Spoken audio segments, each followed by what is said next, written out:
მიხო და მარო. ძალიან მიყვარს თოხლო კვერცხი. კიკუწები უთხარი რა, არ შემიძლია რა. გატოპრაჭულად ლაპარაკობს. რამე ხო არ დაუსურდა ამai თავ. როგორი იყო? მაგალი. ბოს. მინდა წარმოგიდგინოთ ჩემი პარტნიორები. ყოველ პარასკევს, შაბათს და კვირას.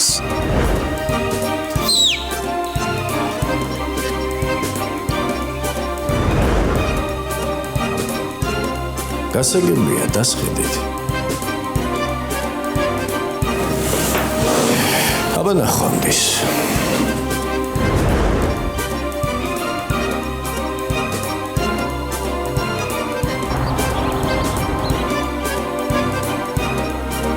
რა მოგივიდა შილო? მიხოძიაო პასკაზნულსა. მიხო და მარო, ყოველ პარასკევს, შაბათს და კვირას, საღამოს 10 საათზე.